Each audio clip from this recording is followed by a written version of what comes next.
प्राप्त की। श्री पांडे को भारत सरकार द्वारा पद्मश्री से सम्मानित किया गया है। पद्मश्री, पद्म भूषण जो है वो सभी को नहीं मिलता है, किसी किसी को मिलता है। तो पांडे जी कौन से रत्न से आभूषित है? पद्मश्री से। ठीक है। Yes ma'am. इनकी रचना जो है कौन कौन सी है? पूजा के फूल, सैलबाला, लक्ष्मा, परिश्रम, मेघदूत, ये इत्यादि इनकी प्रमुख रचनाएं हैं। ग्राम्य जीवन में कवि ने गांव के प्राकृतिक सौंदर्य एवं ग्रामवासियों की सहज जीवन शैली का जीवंत चित्रण किया है। मतलब इसमें जीवंत रूप से गांव के बारे में बताया है। ठीक है। Yes ma'am. अब हम फर्स्ट पैराग्राफ पढ़ेंगे। ये हमारा फर्स्ट पैराग्राफ है। फर्स्ट पैराग्राफ में यस क्या लिख रहे हैं डॉक्टर मुकुंदन पांडे? कोई रीड करेगा? Yes ma'am. रीड करिए। छोटे छोटे भवन स्वच्छ अति दृष्ट मनोहर आते हैं, रतन जड़ित प्रसादों से भी बढ़कर शोभा पाते हैं। बट पीपल की शीतल छाया फैली कैसी है, चुके और ध्वज द्विजगण। सुंदर गण सुनाते, नित्य कहीं दिखलाते मोर। कंप्लीटेड। ठीक है, तो हो गया। अभी इतना ही पढ़ते हैं। अब इसके बारे में हम समझते हैं। तो मैंने पिछली क्लास में भी आपको बताया हुआ था, जब 4.3 पढ़ा रही थी, नदिया नरवा यस वाला चैप्टर, उसमें भी मैंने आप लोगों को ये बताया था कि संदर्भ किस तरह लिखा जाता है। तो इस पार्ट का संदर्भ कोई बताएगा कैसे लिखेंगे? Yes ma'am. बताइए। इस पाठ्य पुस्तक छत्तीसगढ़ भारती के पाठ 5.8 ग्राम जीवन, इसके कवि श्री डॉक्टर मुकुंदधार पांडे जी से लिखा गया है। ठीक है। वैसे कोशिश बहुत अच्छी की है आपने, थोड़ा सा इधर उधर है। कैसे लिखेंगे? संदर्भ प्रस्तुत पद्यांश हमारी पाठ्य पुस्तक। अच्छा, ये पद्यांश है या गद्यांश है? पद्यांश और गद्यांश में अंतर क्या होता है? अच्छा, मैम और डिफरेंस क्या पद्यांश होता है? दोनों में डिफरेंस क्या होता है? पद्यांश जो होता है वो हम कविता को बोलते हैं, और गद्यांश जो होता है वो कहानी को बोला जाता है। कहानी को गद्यांश कहते हैं और कविता को पद्यांश कहते हैं। याद रहेगा? Yes ma'am. तो प्रस्तुत पद्यांश हमारी पाठ्य पुस्तक भारती के पाठ 5.1 ग्राम्य जीवन नामक पाठ से लिया गया है, जिसके कवि डॉक्टर मुकुटधर पांडे जी हैं। ठीक है। अब जो फर्स्ट पैराग्राफ इन्होंने बताया है, इसके अकॉर्डिंग ये अब तो हमने संदर्भ लिख लिया, संदर्भ के बाद प्रसंग भी आता है। तो प्रसंग के अकॉर्डिंग क्या बताना चाहते हैं कवि?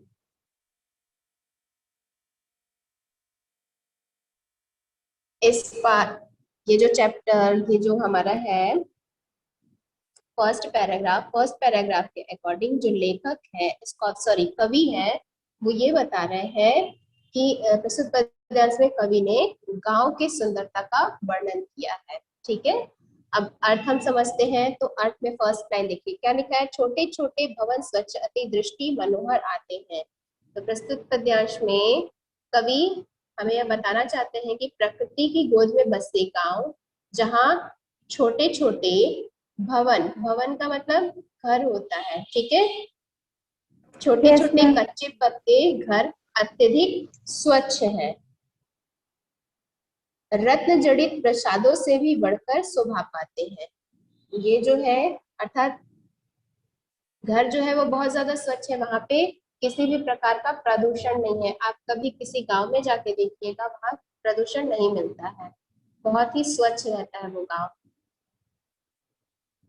अब यहाँ पे जो सेकंड लाइन है, रत्न जड़ित प्रसादों से भी बढ़कर शोभा पाते हैं, इसका मतलब होगा वे शहरों में बने विशाल एवं रत्न, कांच, संगमरमर और भी आजकल टाइल्स वगैरह जो लोग लगवाते हैं, उन सभी से भी बहुत ज्यादा सुंदर, यहाँ पे बनने वाले अच्छे अच्छे महलों से भी अधिक शोभ्यमान होते हैं गांव के घर।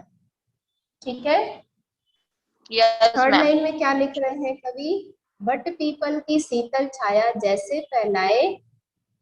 फैली कैसी है चहुओर। बट पीपल मतलब वट बरगद के पेड़ को बोलते हैं, और पीपल के पेड़ को तो आप लोग जानते ही होंगे। ठीक है।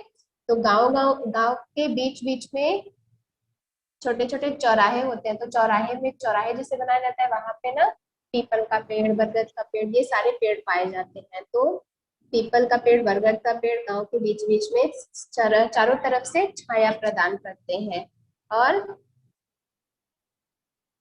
पक्षियों के समूह का मतलब पक्षियों का घर होता है उन पेड़ों पर, अर्थात वहां पे यस मैम। पक्षी जो है चहचहाते हैं। ठीक है। नेक्स्ट लाइन पे बता रहे हैं, द्विजगण सुंदर गान सुनाते, नृत्य कहीं दिखलाते मोर। यहाँ पे द्विजगण का मतलब क्या होगा?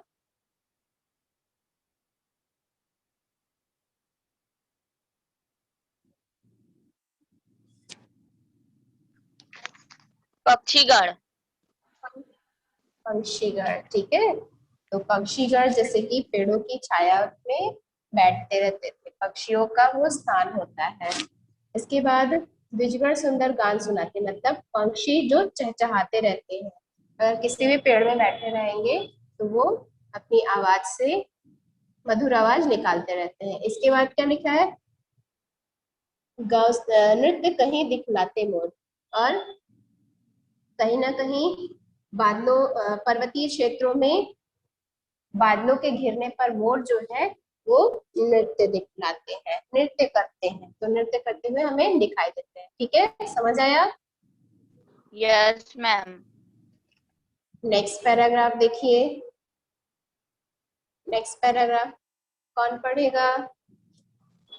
मैम मैं पढ़ूं? पढ़िए। शांतिपूर्ण लघु ग्राम बड़ा ही समय होता है भाई, देखो नगरों से भी बढ़कर इनकी शोभा अधिकाई, कपट द्वेष छलहीन यहाँ के रहने वाले चतुर किसान, दिवस बिताते हैं प्रफुल्लित चित्त, करते हैं अतिथि का मन। मान। ठीक है। तो यहाँ पे संदर्भ जो हो जाएगा वो पहले वाले के जैसे ही होगा। प्रसंग क्या होगा? इस पैराग्राफ के अकॉर्डिंग प्रसंग में कवि क्या बताना चाहते हैं, किसी को कुछ समझ आ रहा है? मैम इस पैराग्राफ में मतलब गांव की शोभा बता रहे हैं। गांव की शोभा बढ़ाने वाले चीजों के बारे में यहाँ पे कवि ने वर्णन किया है। तो अब हम इस पैराग्राफ को समझते हैं। फर्स्ट पैराग्राफ मतलब फर्स्ट लाइन में क्या लिखा है? शांतिपूर्ण लघु ग्राम बड़ा ही सुखमय होता है भाई। इन पंक्तियों के माध्यम से कवि कहते हैं कि शांतिपूर्ण वातावरण युक्त छोटा छोटा गांव बहुत ही सुखदायी होता है। देखो नगरों से भी बढ़कर इनकी शोभा अधिक आई, मतलब नगर, जहां पर नगर में, नगर जैसे कि शहरों में विशाल जनसमूह होता है। जनसमूह का मतलब बहुत सारे लोग होते हैं, वहां पे उनके बहुत सारे घर होते हैं और वहां पे बहुत सारे लोग निवास करते हैं, तो उनसे कहीं मॉर्निंग ज्यादा, ma'am. Good afternoon ma'am. Good afternoon, उनसे कहीं ज्यादा अधिक सुंदर और सुखदायी जो होता है वो क्या होता है? गांव के छोटे छोटे घर। ठीक है। इसके बाद बता रहे हैं, कपट विद्वेष छलहीन यहाँ के रहने वाले चतुर किसान। जो किसान होते हैं, यहाँ के जो किसान है, यहाँ के रहने वाले लोग हैं, वह छल, छल मतलब ईर्ष्या, ईर्ष्या कपट भाव रखते हैं ना जो दूसरों के प्रति। कपट का मतलब हो गया छल, द्वेष का मतलब हो गया दूसरों से ईर्ष्या रखने वाले। यहाँ पे कपट, द्वेष, छलहीन इत्यादि, ये कोई भी इन समाज में व्यक्ति, इस तरह का व्यक्ति नहीं रहता है। यहाँ के रहने वाले किसान प्रसन्न मन से अपना जीवन यापन करते हैं। इसके बाद लिख रहे हैं लास्ट लाइन में, दिवस बिताते हैं प्रफुल्लित, चित करते हैं अतिथि का मान। यहाँ पे वो जो दिन जो है वो बहुत ही प्रसन्नता के साथ बिताते हैं सॉरी, वह अपना दिन जो है बहुत ही प्रसन्नता के साथ बिताते हैं और अतिथियों का बहुत ज्यादा गांव में सम्मान होता है। जितना ज्यादा शहरों में अतिथियों का सम्मान नहीं होता है, शहर में अगर कोई आ जाता है मेहमान तो उससे क्या बोलते हैं, ओह उसके लिए भी खाना बनाना पड़ेगा। अब सबके पास अपने अपने शहर में जो बिजी शेड्यूल रहता है, किसी ने हर किसी के पास कुछ ना कुछ काम रहता है, तो सभी मेहमान आ जाए तो उनके लिए देखभाल करने के लिए कोई ना कोई घर में होना चाहिए, नहीं होता है टाइम। तो इस वजह से यही कहा गया है कि गांव में जो है अतिथि देवो भव, मतलब अतिथि भगवान के समान होते हैं। ऐसा नहीं है कि हर घर में ऐसा होता है, सभी जगह सभी चीजें नहीं होती, पर किसी किसी के लिए अतिथि जो होते हैं वह बोझ के समान हो जाते हैं। क्लियर है? कोई doubt? Yes ma'am. No ma'am. No, ma'am. अब नेक्स्ट पेज को हम पढ़ते हैं। नेक्स्ट पेज में क्या है?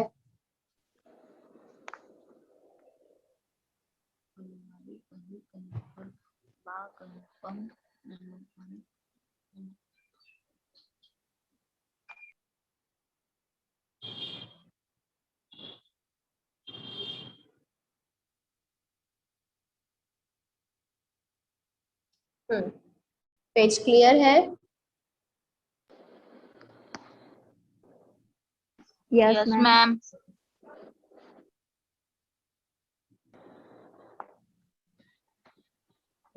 देखिए नेक्स्ट पैराग्राफ, थर्ड वाला, इसमें क्या लिख रहे हैं, कौन पढ़ेगा? कोई पढ़ना मैम चाहता कहना है? रीड करिए। कहना है हाँ, यस। आस पास में है फुलवारी, कहीं कहीं पर बाग अनुपा, खेले नारंगी के तरुण गण, दिखलाते हैं सुंदर रूप, नूतन मीठे फल बागों से नित खाने को मिलते हैं, देने को फूले सा सौरभ पुष्प यह नित खिलाते हैं। खिलते हैं। हम कब यहाँ पे संदर्भ जो हो जाएगा वो पहले वाले के जैसे ही रहेगा, कोई चेंजेस नहीं आएगा, ठीक है, क्योंकि वे इसी चैप्टर से रिलेटेड है। और कोई कुछ पूछ रहा है? No ma'am. ठीक, देखिए यहाँ पे संदर्भ तो एज इट इज हो गया, लेकिन इस प्रसंग में, मतलब इस पैराग्राफ में, प्रसंग में कवि क्या बताना चाहते हैं? कुछ समझ आ रहा है? मैम सुंदर बाग बगीचों के बारे में बता रहे हैं। Very good. बाग बगीचे की सुंदरता का वर्णन इसमें कवि ने किया है। तो अब हम इस पैराग्राफ को समझते हैं। पैराग्राफ में कवि ने क्या लिखा है?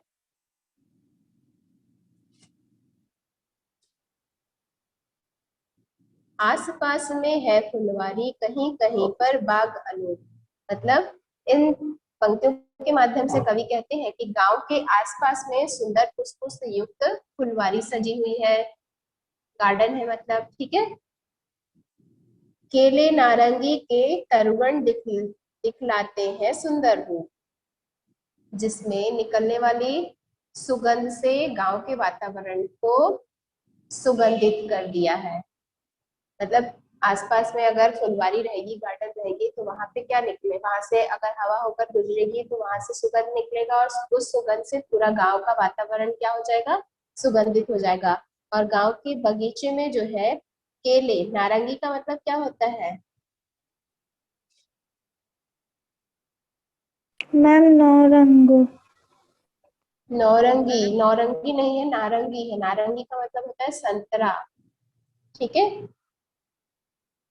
केला, नारंगी मतलब संतरा आदि के वृक्ष अपनी सुंदरता को प्रदर्शित करते हैं। इसके बाद थर्ड लाइन में लिख रहे हैं, नूतन मीठे फल बागों से नित खाने को मिलते हैं। हमेशा नए नए प्रकार के, मतलब हर एक ऋतु में अलग अलग प्रकार के मीठे मीठे फल का खाने फल खाने का स्वाद मिलता है। कौन है बेटा ये? इसके बाद नेक्स्ट एंड लास्ट लाइन है, देने को फुल्ले सा सौरभ पुष्प यहाँ न खिलते हैं। इसमें क्या बता रहे हैं? फुलवारी में ऐसे पुष्प खिलते हैं जिसकी महक इत्र के समान होती है। इत्र मतलब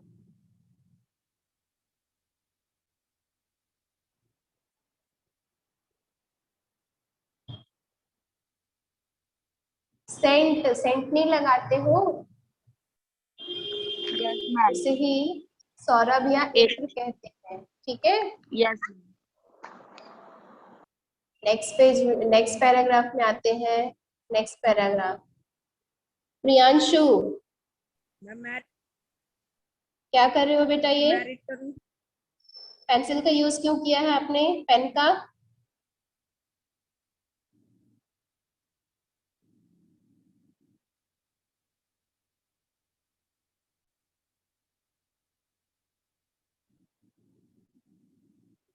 मैं रीड करूं?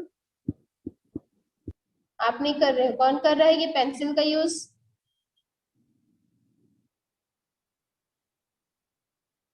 नेक्स्ट पैराग्राफ कोई पढ़ेगा या मैं पढ़ के बताऊं आगे आगे का? मैं पढ़िए पढ़िए। पास जलाशय के खेतों में एक खड़ी लहराती है हरी भरी। वॉइस आपकी बहुत धीरे आ रही है बेटा, थोड़ा सा लाउडली बोलिए। पास जलाशय के खेतों में एक खड़ी लहराती है हरी भरी यह फसल धान की कृषकों के मन भाती है। खेतों में आते हैं ये हिरणों के बच्चे चुपचाप, यहाँ नहीं है छवि शिकारी जो धरते सुख के पश्चात। कभी कभी कृषकों के बालक उन्हें पकड़ते जाते हैं, दौड़ दौड़ के थक जाते हैं, वह कहाँ पकड़ में आते हैं। बहता एक निर्मल झरना कल कल शब्द सुनाता है, मानो झरना। तो उन्नति के मार्ग बतलाता। तो ये इस पद्यांश में कवि ने प्रसंग में क्या बताया है, क्या लिखना चाहते हैं प्रसंग में कवि? मैम यहाँ पर कवि ने धान और गन्ने की फसल के बारे में बताया है। ठीक है, और पशुओं के बारे में भी तो बताया है। पशुओं, प्राकृतिक झरनों, इन सभी के बारे में बताया है। ठीक है, वेरी गुड, आपने ट्राई किया, बहुत अच्छी बात है। अब देखिए नेक्स्ट, इसका अर्थ इस पैराग्राफ के माध्यम से कवि हमसे क्या कहना चाहते हैं? पास जलाशय के खेतों में एक खड़ी लहराती है, मतलब कवि बता रहे हैं कि गांव के पास स्थित जलाशयों के पास, जलाशय का मतलब मैम तालाब। तालाब, नदी, नहर, कुआं, नलकूप, झरना, ये सभी क्या होते हैं? जलाशय होते हैं। ठीक है, तो जलाशय, पास के जलाशयों में ऊख की जो खेती है वो क्या होती है?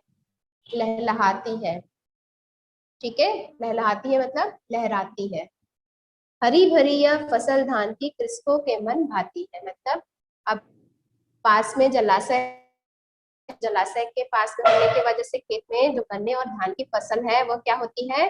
किसान के मन को जब हरा भरा होकर वो लहलहाती है मतलब लहराती है, तो किसानों के मन को बहुत अच्छी लगती है, उनको बहुत खुशी होती है कि हमारे खेत में धान और गन्ने का खेती हुआ है, बहुत ज्यादा अच्छा हुआ है। ठीक है, इसके बाद नेक्स्ट थर्ड लाइन में बता रहे हैं, खेतों में आते हैं ये हिरणों के बच्चे चुपचाप, नहीं यहाँ नहीं है छली शिकारी जो धरते सुख के पदचाप।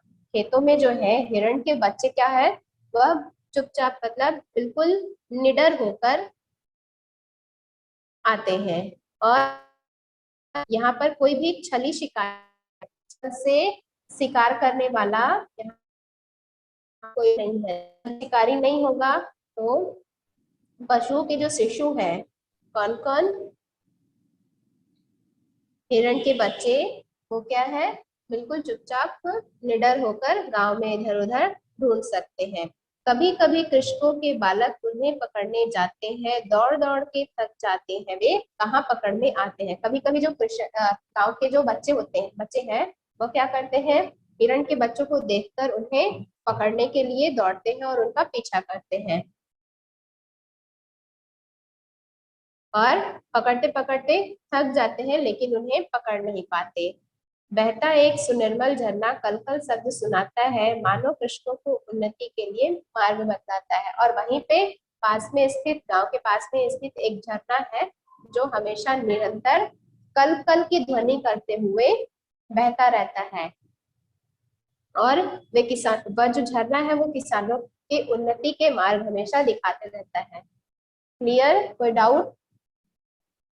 No ma'am. No, ma'am. Okay, next and last paragraph पढ़ते हैं हम। मैम मैं रीड करूँ? करिए। मैम रीड करूँ? हाँ हाँ गोधन करिए। गोधन गोधन चढ़ते कैसे सुंदर, कल घंटी बजाती सूक्ष्म, चरवाहे फिरते हैं सूख के, देखो ये तटनी के कुल, ग्राम्य जानों को लब के झंझट सब प्रकार सुख शांति, हाँ, शांति झंझट रहित बिताते जीवन, करते दान धर्म सुख सार। ठीक है, अब बताइए, जिसने पढ़ा है वही बताएगा भाई। प्रसंग, इस पैराग्राफ के माध्यम से प्रसंग में कवि क्या बताना चाहते हैं?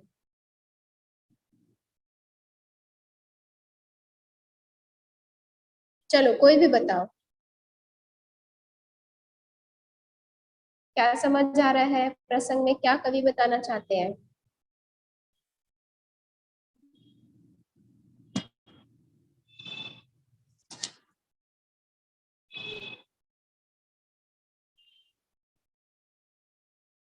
गोधन का मतलब क्या होता है?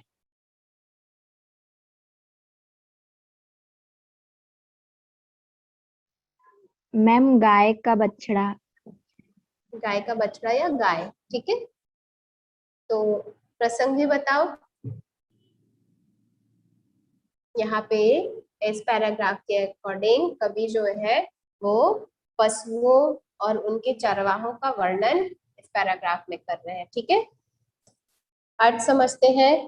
फर्स्ट वाली लाइन जो है इसमें कवि ने लिखा है, गोधन चढ़ते कैसे सुंदर, गलघंटी बजती सुख मूल। मतलब कवि कह रहे हैं कि गाय के गले में घंटी बंधी हुई होती है और टन की आवाज करते हुए वो चारों तरफ, जैसे जैसे वह आगे बढ़ती है चारा मतलब घास खाने के लिए, तो वैसे वैसे उसके गले की घंटी भी बजते रहती है। और चरवाहे फिरते हैं सुख से, देखो ये तटनी के फूल। और चरवाहे जो है उनके घंटी की आवाज को सुनकर बहुत ही सुख का अनुभव करते हैं और आनंद पूर्वक नदी के किनारे अपने गायों को लेकर घूमते रहते हैं। ग्राम्य जनों को लभ्य सदा सब प्रकार सुख शांति अपार। इस पैराग्राफ में क्या बता रहे हैं? गांव वासियों को हमेशा सब प्रकार के सुख और अलौकिक शांति की प्राप्ति होती है, जिसकी कल्पना शहर वाले नहीं कर सकते। उस तरह की